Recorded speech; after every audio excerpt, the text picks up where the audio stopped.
Good evening, everyone. My name is Mr. Hatton Sandals, and beside me is the ever-so-lovely Izzy Fateweaver. How are you, Mr. Hatton Sandals? Pretty good, pretty good.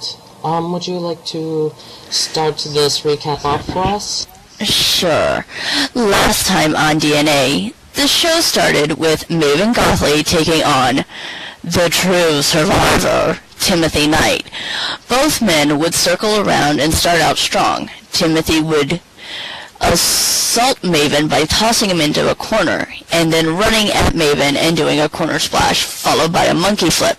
Maven then made a comeback against Timothy with a shove, and followed up with a set of punches, and ended up sending Timothy into the corner, where he assaulted Timothy with a set of chops and turnbuckle thrusts.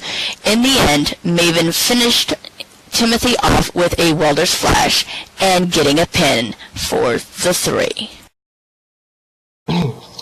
In the second match was Ranma Yoshiro and the Hellhound Kevin Faust. Both men would start out with lockup and shoulder block standoff, then a series of trade-offs. Finally, Kevin took control of the match with throat thrusts and a Luthez press.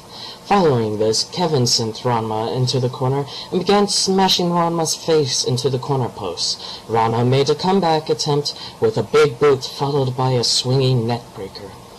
Kevin, however, managed to take back control and send Ranma back into the corner for another assault. Ranma made another attempt of a comeback, but was stopped by a bro kick from the Hellhound. In the end, Maxine Urakana Menu and Kirin came out. Maxine claimed that both men needed to respect the house they wrestled in. Both Ranma and the Hellhound argued with Maxine. At the same time, Kirin grabbed a chair and slid into the ring, coming up behind Ranma. Ranma then turned around and was in a bit of a staring contest with Kirin. Finally, Kirin turned to Kevin and hit him with the chair, getting Ranma disqualified. Ranma then claimed that he was done. The third match was Seth versus the International Honor Crown Champion, Vince Easterwood. Vince started the match out with a series of hammerlocks and headlocks. Seth then came back with a short momentum with a spinning back kick. However, Vince was able to take back over with a drop toe hold and then an armbar takedown. Seth then managed to come back with a drop kick followed with a spinning wheel kick. Vince was able to take back over once again when Seth made an attempt at a diving double knee, but Vince quickly moved out of the way. In the end, Seth managed to get one more spot with a Northern Lights suplex. However, Vince managed to come back and finish the match with a bear the cross and a 3 count. After the match, both men showed a good sportsmanship with a handshake. And finally, in the main event was a semi-final match in the #1 contender tournament between our Izzy Fateweaver here and Jessie Darkwatch. It started out with a lockup between both women, and then Jessie managed to wrist lock Izzy.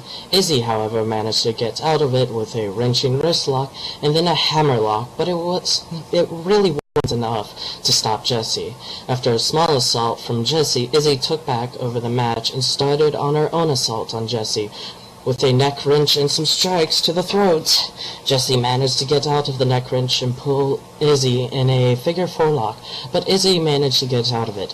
Izzy once again managed to take over and use a crotch stomp on Jessie, naughty naughty, after Izzy assaulted Jessie for a short period of time. Jessie managed to take over once again before Izzy took down Jessie with a hip toss. In the end, Izzy was going strong with an assault against Jessie, along with a taunting at Rosa, who won the semi-final match again at the last Havoc. Izzy then finished off Jessie with a heretic pike and then pinning with a 3 count, advancing Izzy to the finals against Rosalind Grace, who will win the tournament and what hope has... Find out tomorrow on Havoc. Where's my sake?